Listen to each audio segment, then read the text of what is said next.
ขอสภะมงคลจงเกิดแก่ท่านทั้งหลาย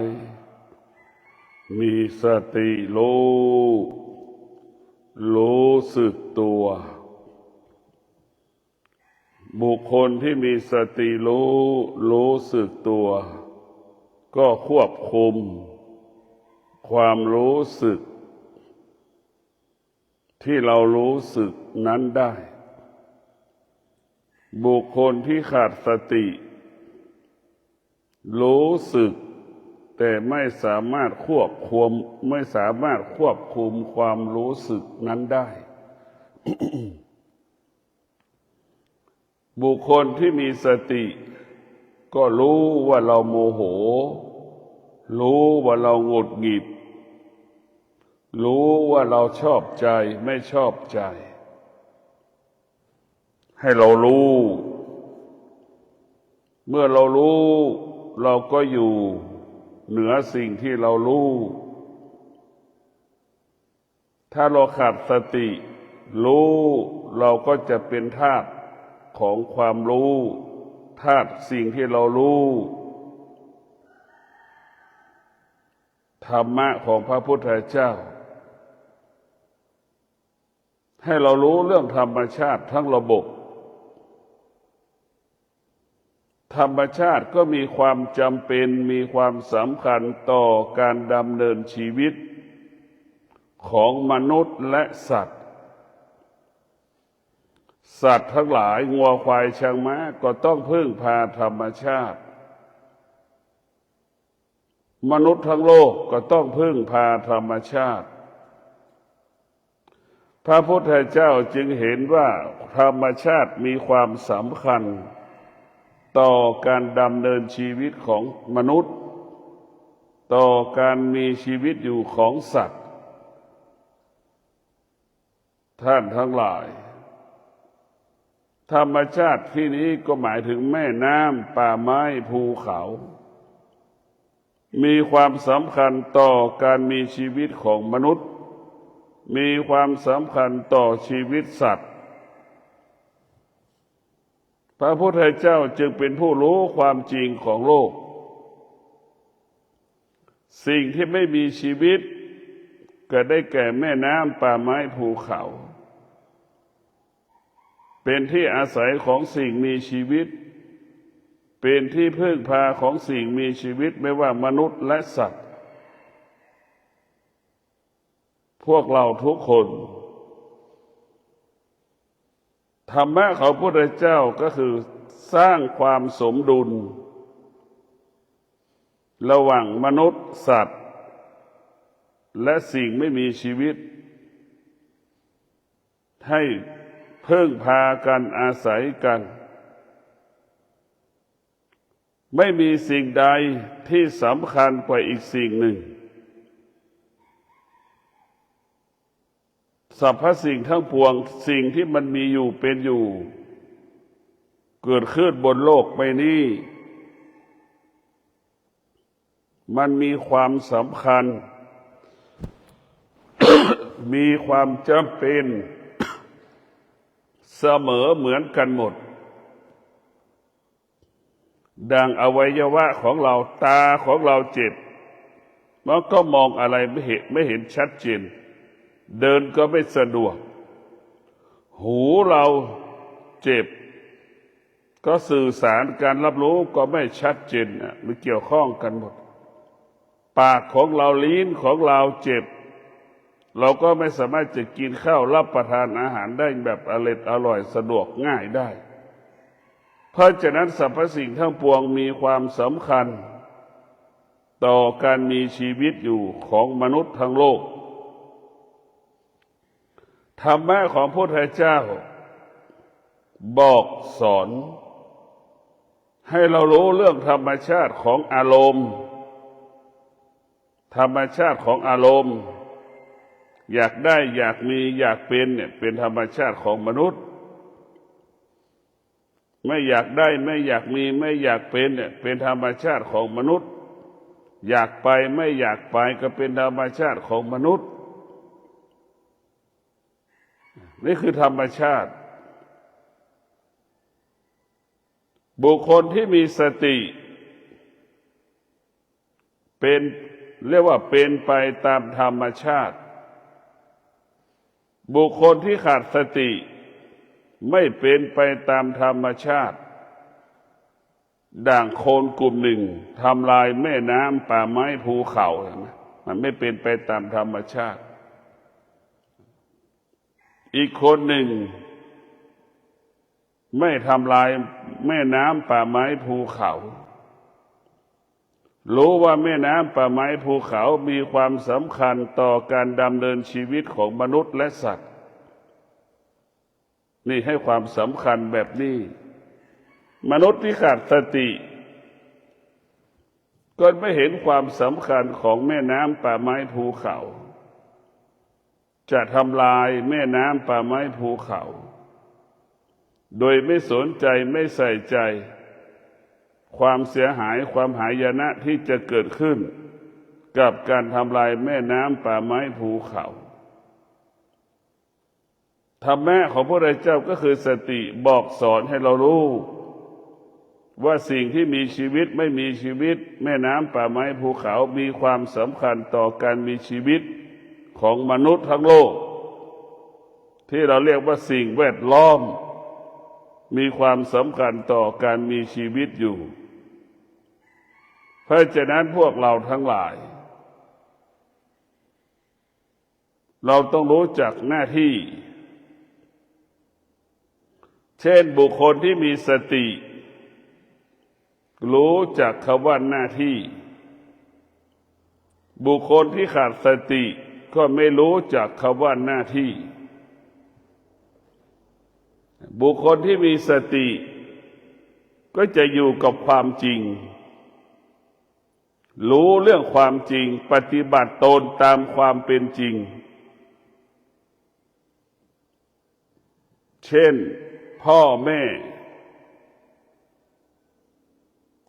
มีลูกพ่อแม่ก็ทำหน้าที่การเป็นลูกพ่อแม่ก็ทำหน้าที่การเลี้ยงลูกให้สมบูรณ์แบบไม่ว่าเรื่องการเลี้ยงอาหารให้อาหารการกินและรับอบรมพ่อแม่ก็ต้องทำหน้าที่การให้อาหารและก็อบรมลูก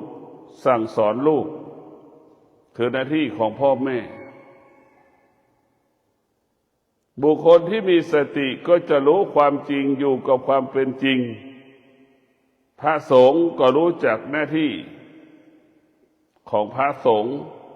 ดำรงตนด้วยศีล227รู้จักหน้าที่เพราะฉะนั้นพวกเราทั้งหลายพระภิกษุสงฆ์กับชาวบ้านก็ย่อมแตกต่างกันพระภิกษุสงฆ์รูปไหนเสมอเหมือนชาวบ้านก็ญาติโยมทั้งหลายก็ไม่เคารพและไม่ศรัทธาพระสงฆ์รูปไหนที่อยู่เหนือชาวบ้านก็เป็นที่เคารพและศรัทธาของชาวบ้านดังหลวงปู่มั่นก็เป็นมนุษย์แต่หลวงปู่มั่นอยู่เหนือมนุษย์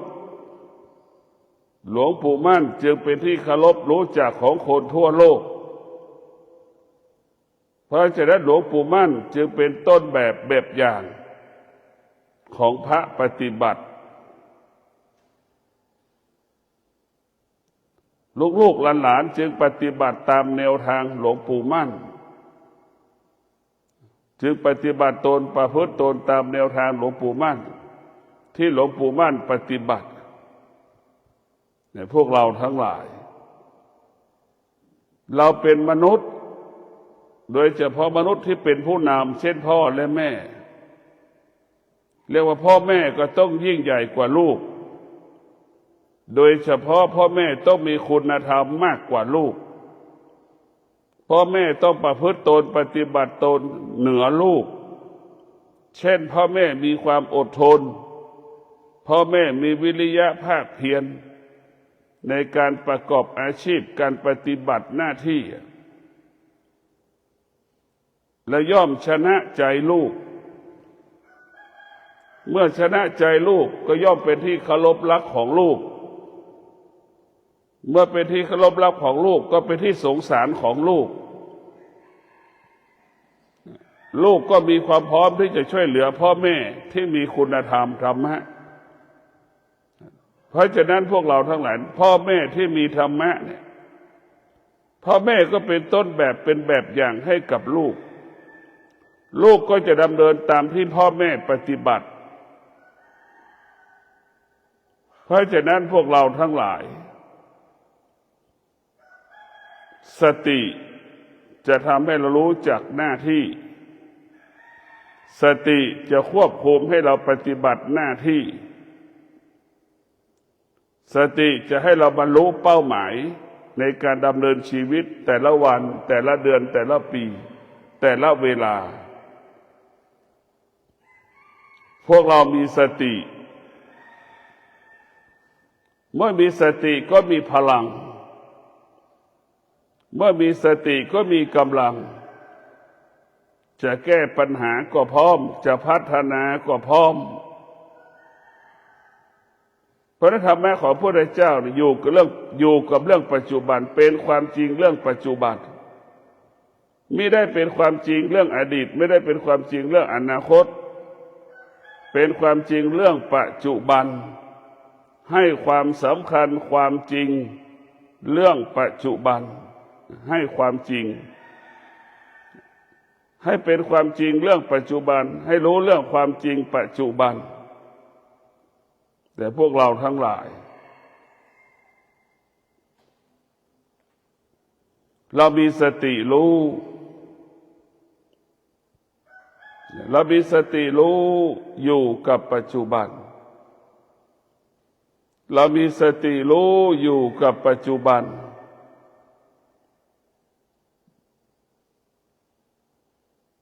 เมื่อเรามีสติรู้อยู่กับปัจจุบันคิดก็เป็นความจริงพูดก็เป็นความจริงกระทำการใดๆก็เป็นความจริงเป็นประโยชน์เกิดประโยชน์ต่อมนุษย์และสัตว์ไม่ทำลายสิ่งแวดล้อมสร้างความสมดุลระหว่างมนุษย์และสัตว์ให้ความกายกับจิตก็สมดุลกันพวกเราทั้งหลายผู้ที่มีสติก็จะเห็นกายกับจิตเป็นหลักเห็นธรรมชาติของกายเห็นธรรมชาติของจิตร่างกายของเราเนี่ยมันเกิดความเสื่อมทุกวันเกิดความเสื่อมขึ้นทุกวันทุกวันทุกวัน100มันก็หายไปหายไปหายไปเหลือ60เหลือ50เหลือ60เหลือ70เหลือ80จาก100มันก็เหลือน้อยลงน้อยลงน้อยลงแต่ชีวิตของเรามันสั้นเพราะฉะนั้นพวกเราทั้งหลายผู้ที่มีสติเป็นผู้ที่ไม่ประมาทในการดำเนินชีวิตผู้ที่มีสติเป็นผู้ที่ไม่ประมาทเมื่อเป็นผู้ไม่ประมาทก็จะเป็นผู้ที่มีชีวิตที่มั่นคงปลอดภัยยั่งยืนผู้ที่มีสติก็จะเป็นผู้ที่รอบคอบสุขุมคิดพูดและกระทำการใดๆไม่ผิดพลาดสำลิดผลพวกเราทั้งหลายบุคคลที่มีสติก็จะอยู่กับความจริงเช่นลูกมีสติลูกก็จะเห็นแม่พ่อเป็นหลักลูกก็จะยึดเอาพ่อเอาแม่เป็นหลักลูกก็จะรู้สิ่งที่เราควรดูแลก็คือพ่อและแม่สิ่งที่เราควรรักษาก็คือรักษาจิตใจพ่อแม่เราจะต้องดำรงตนปฏิบัติตนฐานะเป็นลูกฐานะลูกให้แม่พ พอใจให้แม่มีความสุขให้พ่อมีความสุขให้พ่อพอใจในตัวเราที่เราเป็นลูกของพ่อแม่ลูกที่มีสติก็จะเห็นความสำคัญของพ่อของแม่เหนือกว่าสิ่งอื่นๆจึงเห็นความจริงว่าพ่อแม่เท่านั้นเป็นผู้ปรารถนาดีกับชีวิตของเราพ่อแม่เท่านั้นเป็นผู้ที่มอบความดีงามให้กับเราเพราะฉะนั้นความบริสุทธิ์ของจิตพ่อแม่นั้นเป็นจิตที่บริสุทธิ์มอบให้กับลูกโดยไม่หวังสิ่งใดตอบแทนจากลูกตรงกันข้ามกับลูกทำอะไรยังคิดเป็นเรื่องผลประโยชน์ลูกที่ขาดสติลูกที่ขาดสติจะคิดจะทำสิ่งใดยังเรียกร้องเป็นแปลสภาพเป็นเงินเป็นค่าจ้างแปลสภาพเป็นค่าจ้างรางวัลนะลูกที่ขาดสติจะเป็นเช่นนี้ลูกที่ขาดสติก็จะมีข้อแม้ในการทำงานให้พ่อให้แม่ทำสิ่งนี้ได้จะได้สิ่งนี้หน้าที่ของลูกไม่เลยไปหน้าที่ของลูกแล้วจะทำอะไรยังมีข้อแม้ให้กับพ่อกับแม่ทำแล้วต้องได้รับผลประโยชน์จากพ่อจากแม่ถึงจะทำในลูกที่ขาดสติส่วนลูกที่มีสติจะทำอะไรนั้นไม่ได้หวังผลประโยชน์จากพ่อจากแม่ทำมันมีแต่มอบให้แม่มีแต่ให้แม่กับพ่อมีแต่ให้ครอบครัวให้พ่อแม่มีความสุขให้พ่อแม่อบอุ่นเนี่ยคิดอย่างนี้ลูกที่มีสติเรียกว่าสร้างสรรค์ชีวิตพ่อ100%สร้างสรรค์ชีวิตแม่100%แต่ส่วนลูกที่ขาดสติสร้างสรรค์ชีวิตพ่อกับแม่แค่ 50%อีก 50% เป็นเรื่องผลประโยชน์ที่เราจะต้องได้จากการกระทำของเรามีข้อแม้เหมือนเด็กนักเรียนบางคนถ้าได้เกรด3อย่างเงี้ยเกรด4นี่ซื้อโน้ตบุ๊กให้หนูนะให้ผมนะอย่างเงี้ยให้ลูกให้หลานครับอันนี้คือยังมีข้อแม้อีกหน้าที่ของเราก็เรียนนี่หน้าที่ของเราคือหน้าที่พอเราขาดสติเนี่ยเราก็ทำเกินหน้าที่แล้วก็ทำหน้าที่ไม่สมบูรณ์แบบเราก็ยังต้องพิจารณาพวกเราทั้งหลายบุคคลที่มีสติเช่นลูกก็จะดูแลบิดามารดาพ่อแม่ไปมาหาสู่พ่อแม่ตลอดเวลาให้ความสำคัญพ่อแม่ดั่งชีวิตของตนที่เรามีชีวิตอยู่ได้กับพ่อแม่ที่เรามีสิ่งต่างๆมีทรัพย์มีสมบัติที่เรามีอยู่ทุกวันได้กับพ่อแม่ให้กำเนิดชีวิตเราลูกที่มีสติก็จะรู้ลูกที่มีสติก็จะดูแลพ่อแม่ตอนปกติตอนพ่อแม่เจ็บป่วยก็สนใจใส่ใจจนเป็นปกติดูพ่อแม่ปกติตลอดพวกเราทั้งหลายสตินี่สำคัญที่สุดถ้าเราขาดสติเราก็ขาดความอดทน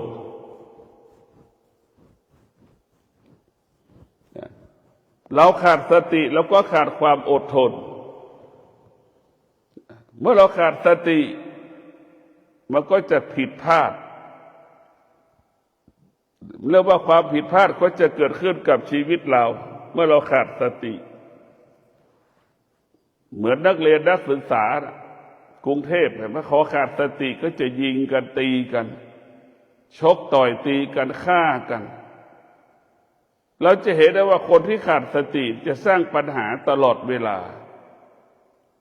คนที่ขาดสติเป็นผู้ที่สร้างภาระสร้างปัญหากับชีวิตและครอบครัวและของตนเองปัญหาต่างๆที่มันเกิดขึ้นรายวันที่เราเห็นอยู่ทุกวันคือเป็นผู้ที่ขาดสติเมื่อขาดสติก็หลงทางหลงผิดจึงทำสิ่งที่ผิดโดยไม่สนใจใส่ใจใครแต่พวกเราทั้งหลายดังที่เราออกข่าวอยู่ทุกวันนี้มีบริษัทที่ถมดินเนี่ยสูงกว่าหลังคาบ้านน่ะนึกดูกันแล้วกันขาดสติคนที่ขาดสติก็จะคือเห็นแก่ตัวคนที่ขาดสติก็จะเห็นแก่ตัวไม่สนใจสิ่งแวดล้อมรอบข้างตนเองไม่สนใจสิ่งที่อยู่รอบตัวเราดังบุคคลที่โถมที่ดินสูงกว่าหลังคาบ้านจนถึงที่สุดมันจึงเกิดปัญหาเป็นปัญหาเวลาฝนตกขี้โคลนขี้ดินน้ำก็ไหลไปสู่บ้านเขาก็เกิดปัญหาอีกนี่แหละคือขาดสติคือจึงสร้างภาระสร้างปัญหาให้กับตนเองพวกเราทั้งหลายไอ้ขาดสตินี่จะทำให้เรานี่สร้างภาระสร้างปัญหาทำลายสิ่งแวดล้อมทำลายระบบขาดสติก็คือทำลายกฎหมายหมดไม่เคารพกฎหมายไม่เกรงกลัวกฎหมายเราจะเห็นด้วยตึกสตง.ถล่มเนี่ยก็เพราะคนตั้งแต่คนทุกคนที่เกี่ยวข้องขาดสติหมดขาดสติเมื่อขาดสติคำว่ามั่นคงมันก็หาย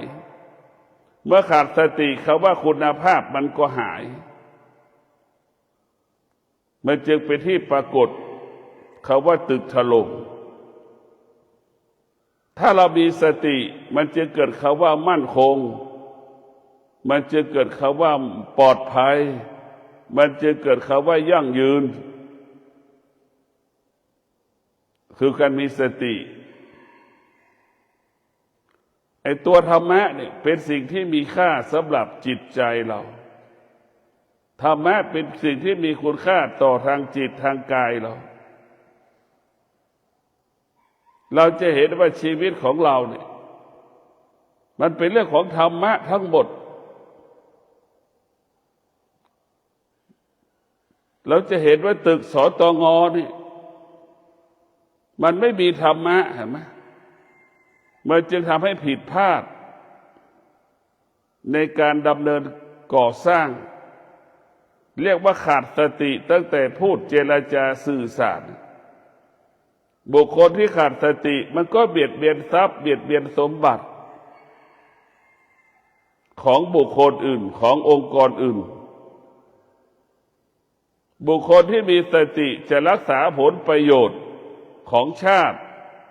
รักษาผลประโยชน์ของครอบครัวรักษาผลประโยชน์ขององค์กร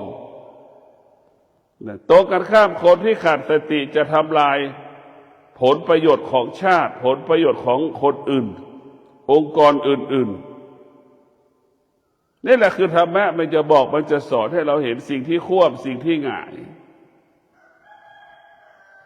ให้เราเข้าใจความจริงให้เราทำความจริงให้เราอยู่กับความเป็นจริง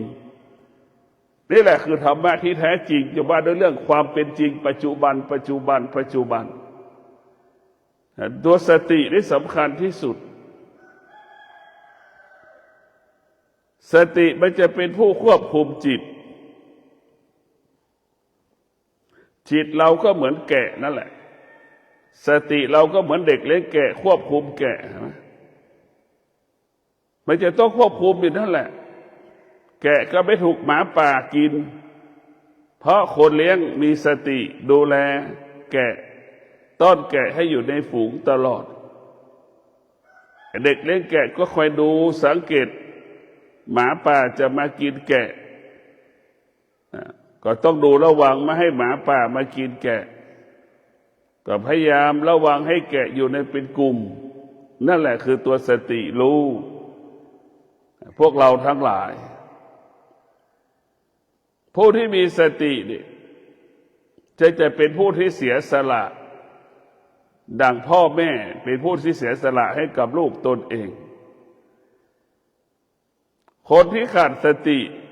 จะเป็นผู้เบียดเบียนจิตใจบุคคลอื่น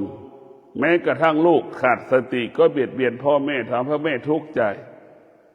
ทำให้พ่อแม่ไม่สบายใจและขาดสติ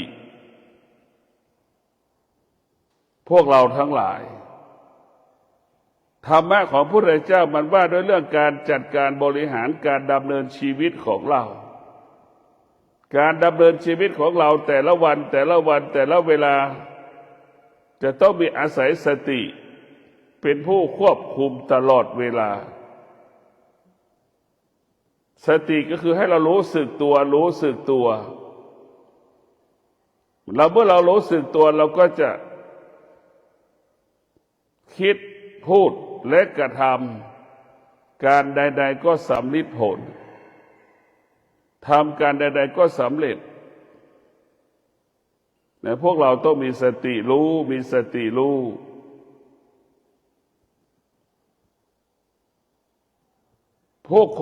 ผู้คนทั้งหลายที่มีชีวิตอยู่ได้ก็เพราะสตินี่แหละบุคคลที่มีสติก็จะให้บุคคลนั้นเป็นคนที่มีเมตตาให้อภัยซึ่งกันและกันบุคคลที่มีสติจะเป็นบุคคลที่ไม่ให้อภัยแก่บุคคลที่เราไม่พอใจเราต้องมีสติบุคคลที่มีสติเขาจะไม่ยึดเรื่องอดีตอยู่กับปัจจุบันขนาดนี้เวลานี้บุคคลที่ขาดสติก็อยู่กับอดีตยึดติดอดีตจะได้100 ล้านกับเรื่องอดีตสูญเสีย100 ล้านกับเรื่องอดีตเขาจะไม่ยึดติด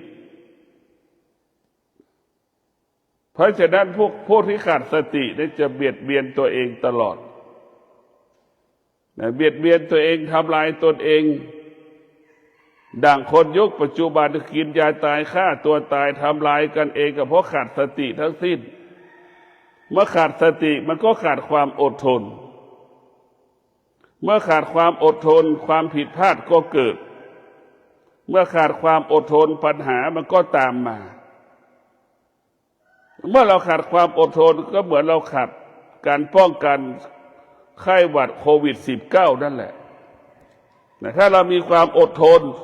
ก็เหมือนเราป้องกันเชื้อโรคโควิด-19 ได้นั่นแหละ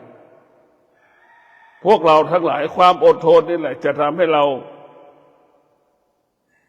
งอกงามได้เพราะความอดทนหากเราขาดความอดทนชีวิตเราก็ประสบแต่ปัญหาความอดทนเนี่ยเป็นเครื่องป้องกันการติดเชื้อไวรัสโควิด-19 ใช่ไหมเราก็รู้อยู่เราเอาผ้าปิดจมูกปิดปากมันเป็นลักษณะแบบไหนเราก็ต้องอดทนเมื่อเราอดทนเนี่ยเราความเสี่ยงที่เราจะติดไข้หวัดสายพันธุ์ A สายพันธุ์ B ไวรัสต่างๆเชื้อโรคต่างๆมันก็ไม่มีคนที่ขาดความอดทนก็คือคนที่ไม่เอาผ้าปิดปากปิดจมูกอึดอัดไม่ยอมจะปิดจมูกปิดปากบุคคลที่ไม่ติดไม่เอาผ้าปิดปากปิดจมูกบุคคลเหล่านี้ก็กลุ่มเสี่ยงที่จะติดเชื้อไวรัสต่างๆได้ง่ายเชื้อโรคต่างๆได้ง่ายไวรัส AB สายพันธุ์ A สายพันธุ์ B ได้ง่ายเพราะฉะนั้นพวกเราทั้งหลายความอดทนเนี่ยเรียกว่าหยุดอะไรหยุดความอยากหยุดความคิดหยุดความโลภหยุดความโกรธหยุดความหลงมันหยุดหมดเลยความอดทนจะหยุดถ้าไม่หยุดชีวิตเราจะอันตรายมันนั้นเพราะความอดทนถึงหยุดอารมณ์หยุดความรู้สึกถ้าเรามีอารมณ์มีความรู้สึกแล้วเราหยุดอารมณ์ความรู้สึกได้ชีวิตเราก็ไม่เสี่ยงไม่มีคำว่าเสี่ยง พวกเราทั้งหลายเมื่อเรามีความอดทนนี่มันมีแต่คำว่ามั่นคงมีแต่คำว่ามั่งคั่งมีแต่คำว่ายั่งยืนงอกงามทวีคุณสุขก็ทวีคุณด้วยถ้าเรามีความอดทนทรัพย์ก็ทวีคุณขึ้นเพราะเรามีความอดทนมันจะเพิ่มทวีคำว่าความอดทนเปรียบเสมือนคณิตศาสตร์มันเหมือนคณิตศาสตร์มันจะเพิ่มทวีคูณเลยให้กับชีวิตเราพวกเราทั้งหลายบุคคลที่มีสติจะเป็นผู้รู้ว่าธรรมชาติก็ดีสิ่งแวดล้อมต่างๆมีความสำคัญต่อการมีชีวิตอยู่ของเราธรรมชาติของตาหูจมูกลิ้นกายใจเนี่ยมันเป็นเช่นนั้นสิ่งแวดล้อมเป็นพิษก็คือตาหูจมูกลิ้นกายใจที่มันขาดสตินั้นเป็นพิษทำให้เราโมโหทำให้เราหงุดหงิดทำให้เราลุ่มหลงทำให้เราหลงให้เราให้ยึดมั่นถือมั่นเนี่ยสิ่งที่น่ากลัวที่สุดคือตาหูจมูกลิ้นกายใจเป็นสิ่งแวดล้อมที่มันเป็นพิษร้ายที่สุดแต่เรากลับไปสนใจสิ่งแวดล้อมต้นน้ำแม่น้ำป่าไม้ภูเขาอยู่ไกลตัวเราอยู่ไอ้ที่ใกล้ตัวที่สุดก็คือตาหูจมูกลิ้นกายใจน่ะมันเป็นพิษมันเป็นเชื้อโรคร้ายมันอยู่ตรงนี้หมดทำให้เราโมโหทำให้เราหงุดหงิดทำให้เราอึดอัดมันเป็นสิ่งที่น่ากลัวที่สุดอยู่ไม่เป็นสุขนอนไม่เป็นสุขสิ่งแวดล้อมไม่ดีเหมือนเราอยู่ใกล้ของเน่าของเหม็นน่ะพวกเราทั้งหลายธรรมะของพระพุทธเจ้าได้ฝึกฝนจิตให้จิตรู้เรื่องธรรมชาติให้จิตอยู่เหนือธรรมชาติให้จิตอยู่เหนืออารมณ์ของตนเองอารมณ์ของคนอื่นเนี่ยมันก็ไม่มีอะไรแต่ทุกวันนี้เราไม่ได้ฝึกจิตอยู่ใต้อารมณ์ของตนเองอยู่ใต้อารมณ์ของบุคคลอื่นไปยึดแต่อดีตไปยึดติดแต่อดีตเคยมีก็เรื่องอดีตพอมันยึดติดอนาคตอีกวันนี้มันไม่มีก็คิดถึงอนาคตอีกมันจึงทำให้เราเกิดความทุกข์พวกเราต้องมีสติอยู่กับความเป็นจริงสติอยู่กับความเป็นจริงเช่นแม่ก็จะทำหน้าที่การแม่เป็นแม่สมบูรณ์แบบที่สุดแม่ทุกคนเรียกว่า 90% จะเป็นเช่นนั้นส่วนลูก 90% ทำหน้าที่ไม่สมบูรณ์พ่อแม่ถ้าคิดเป็นการค้าการขายนี่พ่อแม่เลี้ยงลูกนะพ่อแม่ขาดทุนทุกคนแต่พ่อแม่ก็มีความพร้อมที่จะขาดทุนนะไม่เคยจะเรียกถอนทุนจากลูกเลยตรงกันข้ามลูกได้กำไรจากแม่ได้กำไรเพราะลูกที่ได้เลี้ยงแม่ไม่ได้เลี้ยงแม่ถือว่าได้กำไรลูกที่ขาดสติไม่เลี้ยงแม่ทำหน้าที่ลูกไม่สมดุลอีกแม่นั้นเป็นผู้ที่เสียสละดังที่กล่าวว่าสติคือผู้รู้เปรียบเสมือนแม่จิตคือผู้ไม่รู้จิตคือผู้ไม่รู้จิตก็เปรียบเสมือนลูกขอเงินพ่อแม่ตลอดเวลามีเหตุมีผลให้แม่ตลอดเวลามีข้ออ้างมีข้อแก้ตัวตลอดเวลานี่แหละคือลูกที่ขาดสติมันไม่สมดุลในพวกเราทั้งหลายเรามีสติเราก็จะเห็นความจริงว่าแม่ที่แก่เฒ่าชราต้องพึ่งพาลูกหลานบางเวลา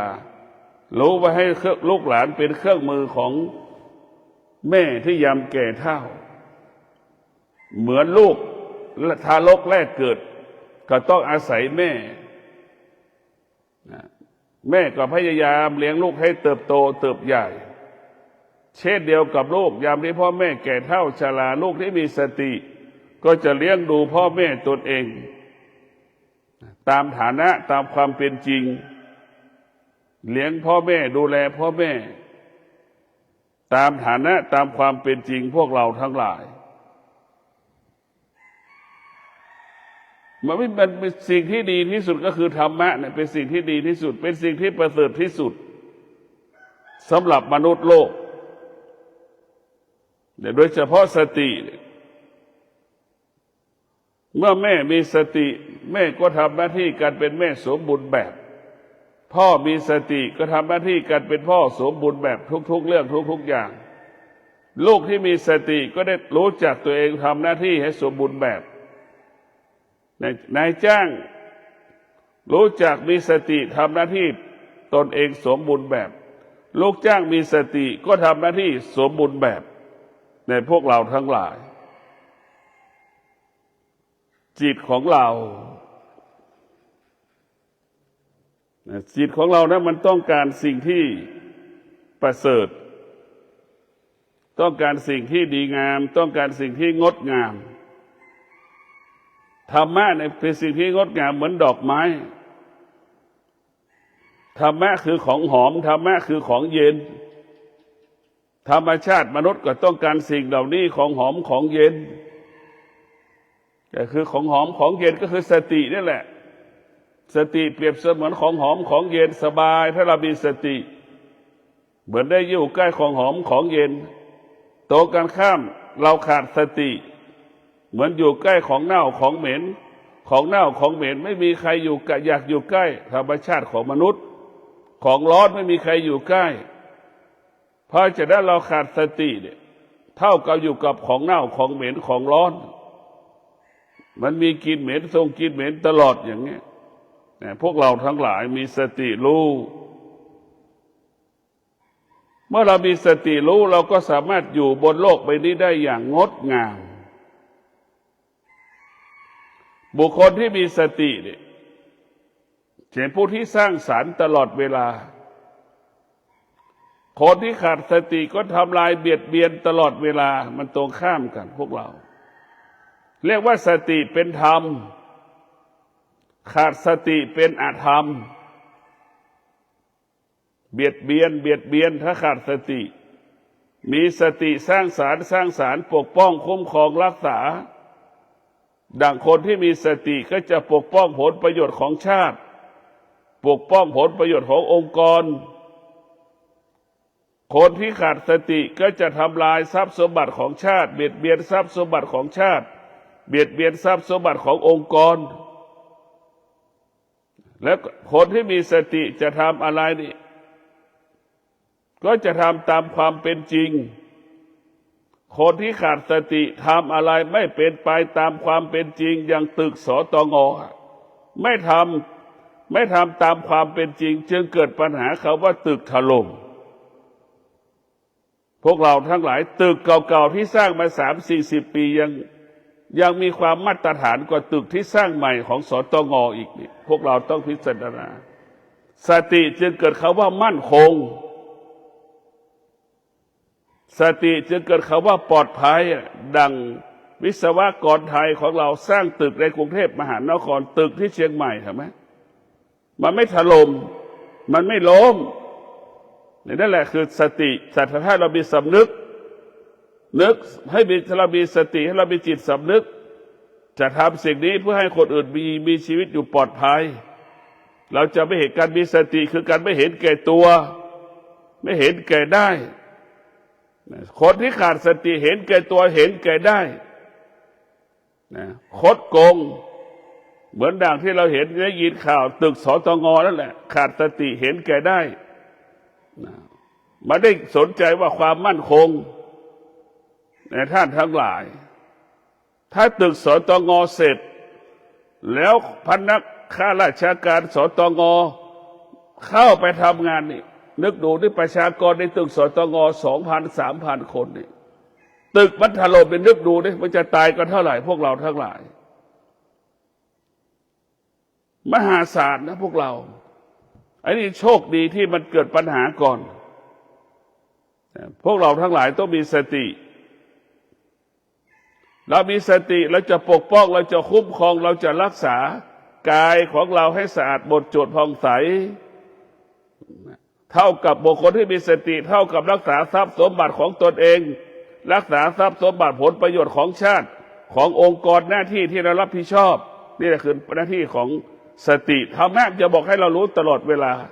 รู้สึกตัวรู้สึกตัวรู้สึกตัวรู้สึกตัวเมื่อเรารู้สึกตัวเราจะหยุดยั้งความโลภความโกรธโมโหได้